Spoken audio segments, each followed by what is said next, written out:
prophets were numerous. The first of them was Adam, Ismail, Ishaq, Yaqub, Yusuf, And once again, the human beings, they repopulated the earth. But then after a long time, the corruption returned and the ignorance again spread amongst the people. And people reverted back to paganism again. وَاذْكُرْ أَخَا عَادٍ إِذْ أَنذَرَ قَوْمَهُ بِالْأَحْقَافِ وَقَدْ خَلَتِ النُّذُرُ مِنْ بَيْنِ يَدَيْهِ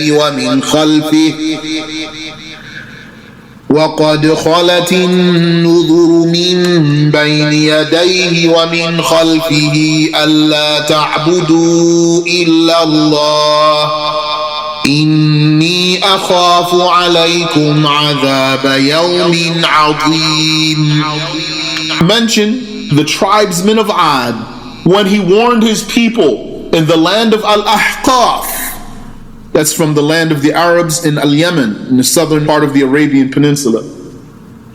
He told them, do not worship other than Allah. Surely I fear for you the torture of a great day. So this tribe of Ad was an Arabian tribe that was in Al-Yemen. Their society was there in this land of Al-Ahqaf, which in the present day, this area is barren sand between Oman and Hadramaut. It was said that they were 13 tribes. And Allah Tabaraka wa Ta'ala gave the tribe of Ad many endowments, lots of blessings in their land.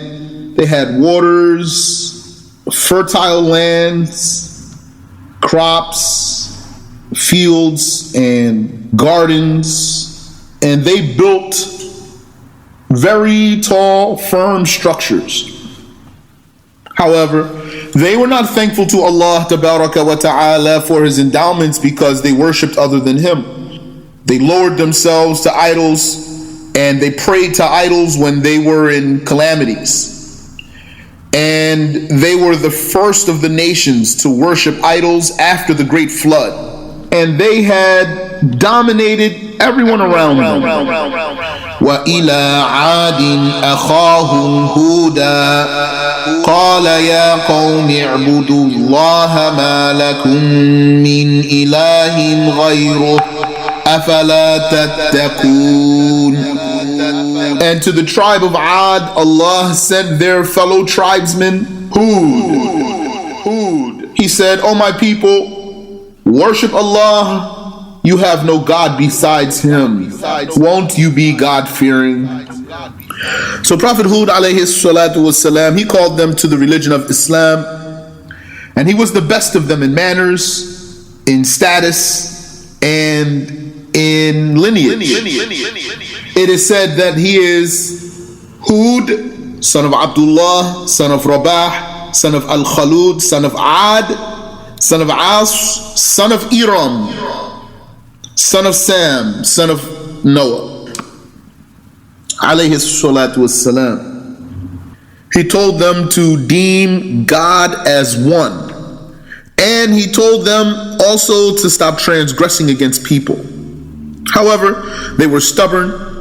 In their arrogance, they said, "Man ashaddu minna quwwah?"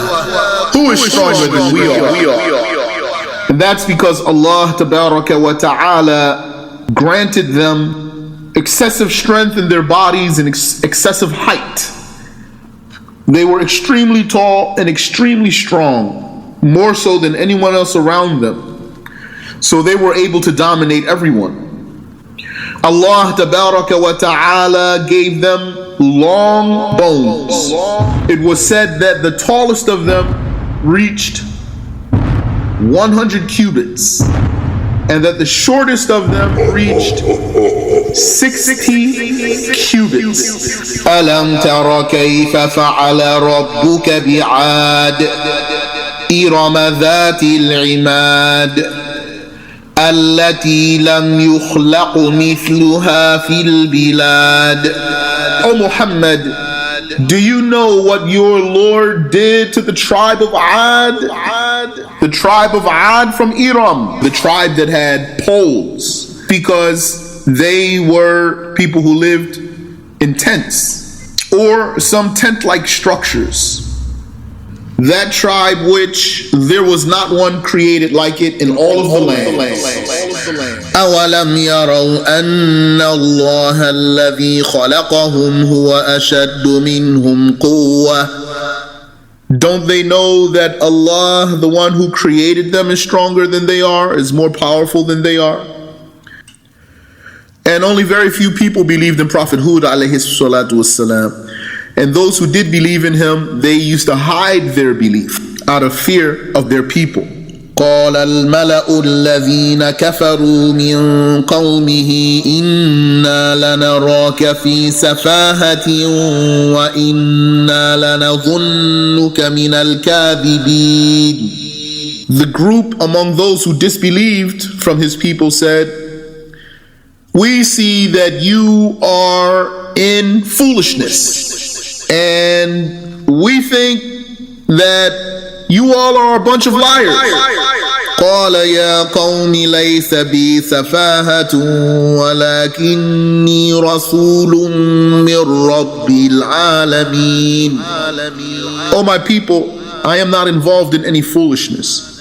Rather, I am a messenger from the Lord of the worlds. He told them, remember, Allah made you in command of the earth after the people of Noah, and He increased your bodies in size. So fear Allah. But they didn't believe in him, alayhi salatu wasalam. He said, وَمَا أَسْأَلُكُمْ عَلَيْهِ مِنْ أَجْرٍ. I am not asking you for any salary. إِنْ أَجْرِيَ إِلَّا عَلَى رَبِّ الْعَالَمِينَ. My reward is from the Lord of the worlds. Prophet Hud alayhi salatu wasalam, he preached to his people, he reminded them, وقال الملأ من قومه الذين كفروا وكذبوا بلقاء الآخرة وأترفناهم في الحياة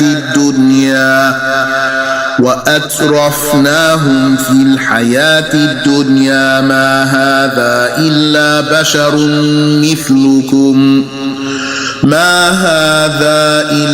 بشر مثلكم يأكل مما تأكلون منه ويشرب مما تشربون. So those blasphemers who did not believe in the afterlife, they said, this is nothing but a human being like you. He eats like what you eat, and he drinks like how you drink. وَلَئِنْ أَطَعْتُمْ بَشَرًا مِثْلَكُمْ إِنَّكُمْ إِذًا لَخَاسِرُونَ.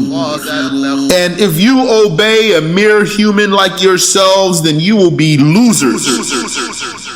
أَيَعِدُكُمْ أَنَّكُمْ إِذَا مِتُّمْ وَكُنْتُمْ تُرَابًا وَعِظَامًا أَنَّكُمْ مُخْرَجُونَ. Does he promise you that after you die and then you turn into soil and bones, that you're going to come back to life and come out of your graves? هَيْهَاتَ هَيْهَاتَ لِمَا تُوعَدُونَ.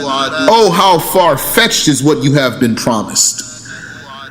إِنْ هِيَ إِلَّا حَيَاتُنَا الدُّنْيَا نَمُوتُ وَنَحْيَا وَمَا نَحْنُ بِمَبْعُوثِينَ. They said, this is nothing but our earthly life. That's it. That's the extent of everything. Our life in this world. We die and we live. Life goes on. We come. People have come before us. They die. We came. We will pass. Those who come after us will come. And that's it. And we will not come back to life. إِنْ هُوَ إِلَّا رَجُلٌ افْتَرَى عَلَى اللَّهِ كَذِبًا. He's nothing but a man who has fabricated a lie on God. وَمَا نَحْنُ لَهُ بِمُؤْمِنِينَ. And we do not believe in him. قالوا سواء علينا أوعظت أم لم تكن من الواعظين. Whether you preach to us or you don't preach to us, it doesn't matter. We will not abandon our gods for what you have to say, and we do not believe in you. It doesn't matter. إن هذا إلا خلق الأولين. This religion of ours, this is the religion of our fathers. This is what we're going to be on. وما نحن بمعذبين. They said, and we will not be tortured. So when they stayed like that and they insisted on their blasphemy, that's when Prophet Hud alayhi salatu wasalam told them that the punishment will come to them. So Prophet Hud alayhi salatu wasalam, he supplicated to his Lord, قال رب انصرني بما كذبون. he said, oh my Lord, support me, they have belied me. قال عما قليل ليصبحن نادمين. Allah said, soon they will regret it. They will regret it. And it started by that Allah Ta'ala withheld the rain until they suffered from that. And whenever it intensified, Prophet Hud alayhi salatu wasalam, he would talk to them and give them da'wah and remind them. He told them that nothing will save them from the calamity and the torture except believing and listening to his advice with acceptance. And that only increased them in rebellion and stubbornness. And as they got increasingly rebellious and stubborn, Allah Ta'ala intensified their drought until it became a very severe famine. So they sent someone on their behalf, a delegate, to an area. It was reported what that area was, let's just say. They sent him to an area to pray for them or on behalf of his people for the rain to come. So he went, this delegate, and he encountered someone who had women and wine. And this one welcomed him and was hospitable to him. And so he stayed there for a month, enjoying himself, until that person reminded him, said, weren't you doing something? Then he remembered his mission, and then he went on, and he went to the place that he was sent to, and he prayed for rain. Then Allah Tabaraka wa Ta'ala made clouds come, and he heard a voice from the sky saying to him, choose. So he chose one that was very dark. He said, this one looks like it holds lots of rain. You have just chosen the destruction of the tribe of Ad. And then that cloud moved on. فلما رأوه عارضا مستقبل أوديتهم قالوا هذا عارض ممطرنا. When they saw the cloud coming towards their valleys, they said, this is a cloud that has come to rain upon us. بل هو ما استعجلتم به. But in fact, it is not the rain that you hope it to be. It's the torture that you were rushing to come to you. ريح فيها عذاب أليم. A wind that has a painful torture. So that cloud came, and then a hole opened up in the cloud as big as a ring, like a ring that you put on your finger. And a very fierce, powerful wind came out. Allah Tabaraka wa Ta'ala unleashed on them a severe, violent wind that just tore away everything and destroyed everything that it came upon. تدمر كل شيء بأمر ربها. Destroying everything by the command of its Lord. فأصبحوا لا يرى إلا مساكنهم. So they became that you didn't see anything but their houses. It took their belongings and threw it far away. It took their animals far away. It took them off the ground and lifted them like pulling out stumps from the ground. Their hearts were horrified when this wind came, and they rushed to their homes thinking that this would save them. But how preposterous. That wind came and it plucked them up and destroyed them. وفي عاد إذ أرسلنا عليهم الريح العقيم.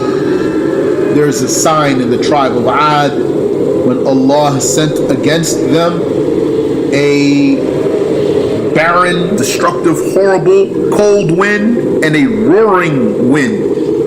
ما تذر من شيء أتت عليه إلا جعلته كالرميم. It didn't leave anything that it came upon intact.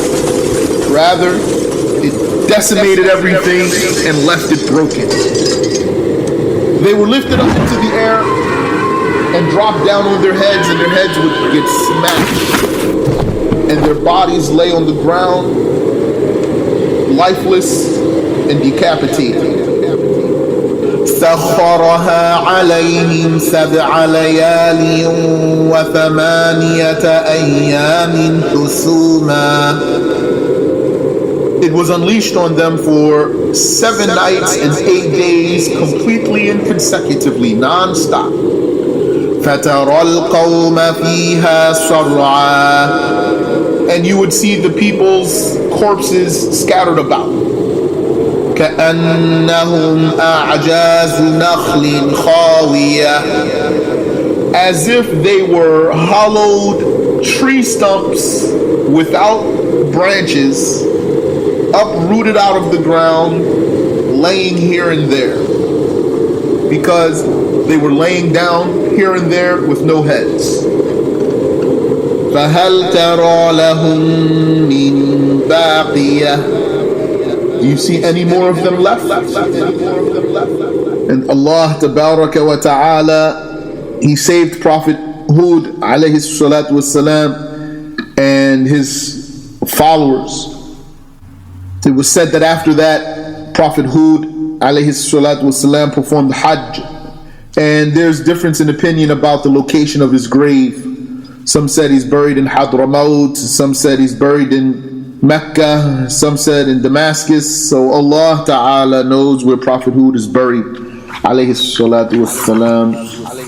After Prophet Hud alayhi salatu wassalam, Allah Tabaraka wa Ta'ala sent another prophet, Salih, son of Ubaid, son of Masih, son of Ubaid. So that's another Ubaid. Son of Hadir, son of Thamud, son of Ghabir, son of Iram, son of Sam, son of Nuh. So, according to this, his lineage diverges from the lineage of Prophet Hud alayhi salatu wasalam at Iram. Iram had 2 sons. One of his sons, his name is Aus. The other son, his name is Athir. And he had other sons. So Hud and Salih, their lineage converges on Iram and then goes back to Sam, back to Nuh alayhi salatu wassalam. It came in the book of Sahih ibn Hibban from the route of Abu Dharr that the Messenger of Allah sallallahu alayhi wasallam said, وَأَرْبَعَةٌ مِّنَ الْعَرَبِ هود وصالح وشعيب ونبيك محمد.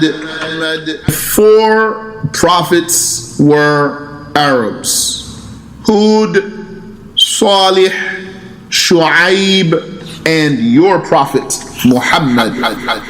Allah Tabaraka wa Ta'ala made this tribe of Thamud live in a land called Al-Hijr, between Al-Hijaz and Tabuk. And he gave them plenty of endowments, like he gave to the tribe of Ad. And they were no better than Ad. They did not take a lesson from the destruction of Ad. And they were fooled by the endowments and the luxury and the benefits that they had. So Allah Ta'ala sent his prophet Salih to the tribe of Thamud, and he was the noblest of them in lineage. He was the most brilliant among them, and he was the most deliberating among them, the most calculating. He received the revelation, became a prophet, and called them to the worship of Allah, and he encouraged them to have monotheism, to worship one God and one God alone. واذكروا إذ جعلكم خلفاء من بعد عاد وبوأكم في الأرض تتخذون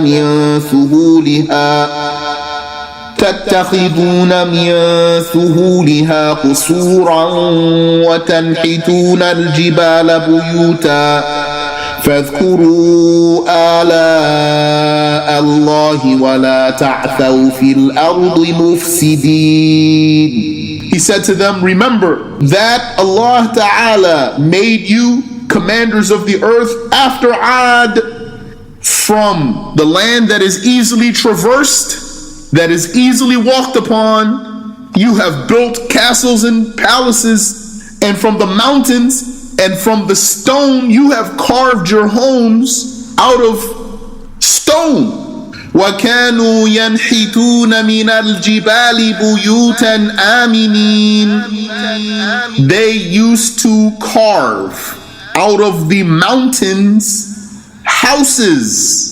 قالوا يا صالح قد كنت فينا مرجوا قبل هذا أتنهانا أن نعبد ما يعبد آباؤنا وإننا لفي شك مما تدعونا إليه مريب. They said, Salih, we were hopeful about you before this. We looked up to you. We found you to be a genius, a nice person, very likable. Now you're coming with this talk and you want to forbid us from worshiping what our fathers worshipped. We are very doubtful about what you have to say. So he said to them, قال يا قوم أرأيتم إن كنت على بينة من ربي. O my people, how about if I actually am upon the truth and Allah sent me to you? And he talked to them in a soft way and a diplomatic way. If Allah really sent me, then what will be your excuse? I have conveyed to you what I was commanded to convey to you. I will stay doing what I'm doing. I will not stop calling you to Islam. I will not stop calling you to having the right belief. قالوا إنما أنت من المسحرين. They said, you're just a bewitched man. You don't know what you are saying. فقالوا أبشرا منا واحدا نتبعه إنا إذا لفي ضلال وسعر. A single man from amongst us all should we follow?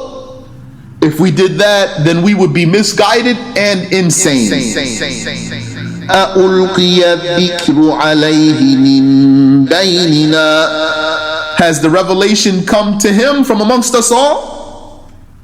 بل هو كذاب أشير. Rather, he is a mendacious, arrogant liar. سيعلمون غدا من الكذاب الأشير. Soon, in the near future, O Salih, they shall know who is the mendacious, arrogant, boasting liar. So he kept calling his people to Islam, and his people just kept being on what they were on.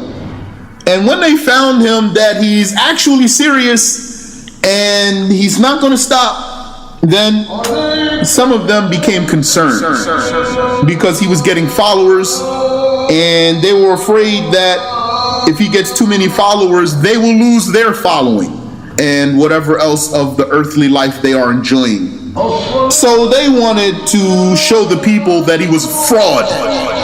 out of the wretchedness of their hearts. They said, so you're the messenger of God in your claim, so why don't you do a miracle then? We're going to tell you exactly what we want you to do. If you do it, we will believe in you. They said, you see this boulder right here? This boulder, make a camel with this, and this description. And a baby camel too, come out of this here boulder. If you do that, then we will believe in you. So Prophet Salih alayhi salatu wasalam, he took their promises. He made a pact with them that if he does that, then they will believe. They said, we'll do it, we'll believe. You do it, we'll believe in you. And he gathered all the people. He made dua, and then he hit the boulder with his stick, and the boulder cracked and broke away to expose a large white female camel having the qualities that they requested, and a baby camel too. So then when his people saw that, some of them believed in him, and others were still arrogant, too arrogant and stubborn to believe in him, although he did the miracle that they requested from him.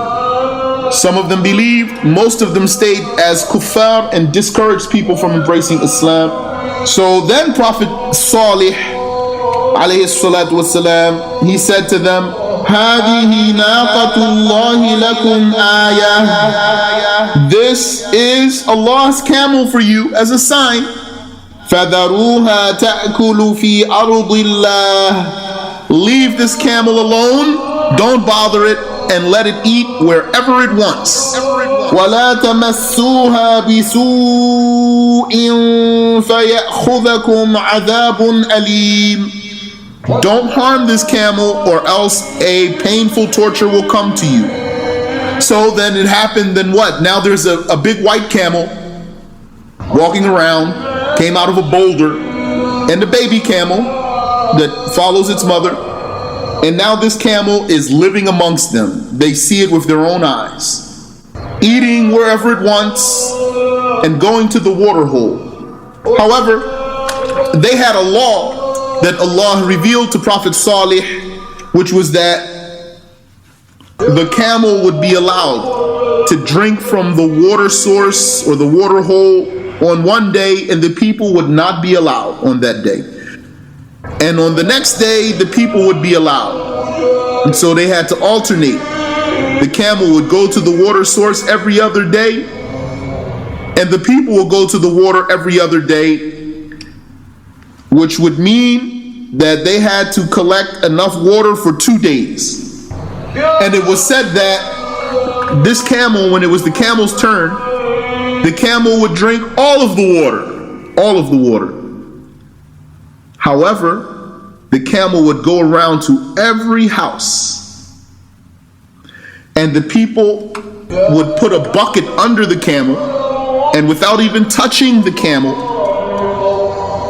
would fill their buckets with very thick, creamy milk. And it was said that this camel would say, La ilaha illallah. And that's how they were doing for some time. قال هذه ناقة لها شرب ولكم شرب يوم معلوم. He said, this is a camel. It has its turn for the drink, and you have your turn for the drink. And so, if this camel is just walking around and eating wherever it wants, and this camel has the situation that it has, and the people are seeing that, then what happened? It made a lot of people want to become Muslims. While on the other hand, the corrupt ones, they were very concerned about the presence of this camel and the following of Prophet Salih increasing. قال الملأ الذين استكبروا من قومه للذين استضعفوا لمن آمن منهم أتعلمون أن صالحا مرسل من ربه. They said to the people who were considered weak, do you know that Salih is really a messenger from his Lord? قالوا إنا بما أرسل به مؤمنون. They said, we certainly believe in what he was sent with. But this did not help. Rather, they saw this camel as a direct threat. So they conspired to kill the camel. And it was said that they were hesitant about doing it. They wanted to do it. They agreed that they wanted to kill the camel. So what pushed them to finally go and kill that camel? Two women who are very wicked women. One of them, her name was Saduq. She had high social status and she was rich. So she told a man named Masra, if you kill that camel, you can have me. And there was another woman, her name was Aniza or Unayza, I'm not sure. And she was an old kafir woman, but she had 4 daughters. So she offered to a very wretched man whose name is Qudar, very mean and vicious and unapproachable. People are afraid of him. And it was said about this man that he had a very big forehead. His forehead was so big that he could headbutt a tree and break the tree. Qudar ibn Salif, she offered to him any one of her daughters that he wants if he kills the camel. So these 2 men accepted that. And then they went out so that they can go and try to achieve the worldly gains that they wanted. And 7 others joined in, wanting to get a piece of the reward of killing this camel. وكان في المدينة 9 رهط يفسدون في الأرض ولا يصلحون. In the city there was a crew of 9 who were corrupt in the earth and were not productive. So those men went out to get the camels. So when they found it, the one Masra, he shot the camel. Then the women came and they were encouraging the killing of the camel. Then while the camel was immobilized and wounded from the arrow shot, that wretched one, Qudar ibn Salif, he rushed up to it. He cut its tendon. He cut the camel's tendon. So then it fell down and he stabbed it in the neck and then he cut the throat. Means like he jabbed his blade into its neck and then he cut the throat. As for the baby camel, it fled, went back up the mountain and went back into the boulder and disappeared there. Disappeared into the boulder. Then after they slaughtered the camel, it was said that Prophet Salih alayhi salatu wasalam, he passed by and he found the camel dead. So he fell upon it and he cried and he made dua against those people. And after they killed that camel, their Prophet, he said to them, I warned you not to harm this camel. Now enjoy in your houses for 3 days. Surely the torture is coming to you. فقالوا يا صالح ائتنا بما تعدنا إن كنت من المرسلين. Salih, bring us what you promise us if you are among the messengers. And then they didn't stop there. Then they conspired to assassinate Prophet Salih alayhi salatu wasalam and his family. They made a pledge amongst themselves that they would assassinate him in the night and then deny it.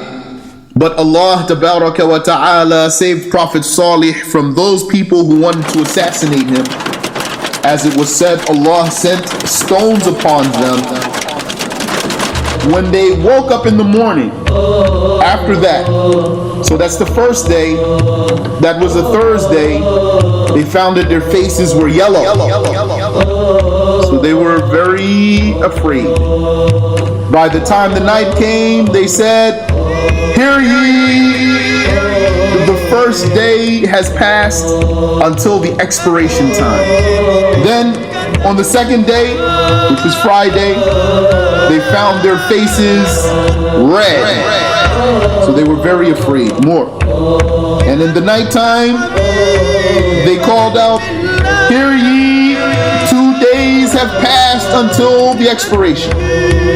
Then In the morning of the third day, which was Saturday, their faces were black and they were horrified. When the night fell, they said, the expiration is done. The time is over.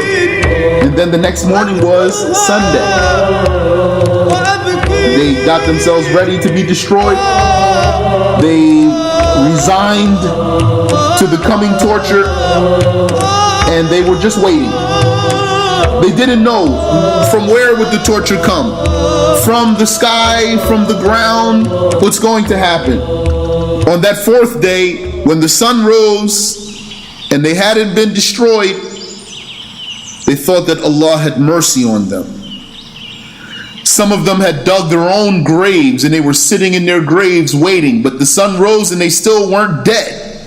So they came out and they started calling each other. They thought it was okay. And then while they were like that, Jibreel alayhi salatu wasalam, he came down above their city. His form blocked the sun. So they looked up and they saw him. And then he screamed at them and the earth shook under their feet. And from the power of his scream, their hearts ripped inside of their chests. And he died. فأخذتهم الصيحة مصبحين. The scream took them in the morning. فما أغنى عنهم ما كانوا يكسبون. Whatever they had, whether wealth or children, nothing they had saved them, and nothing that they had benefited them. موسى يوشع داوود سليمان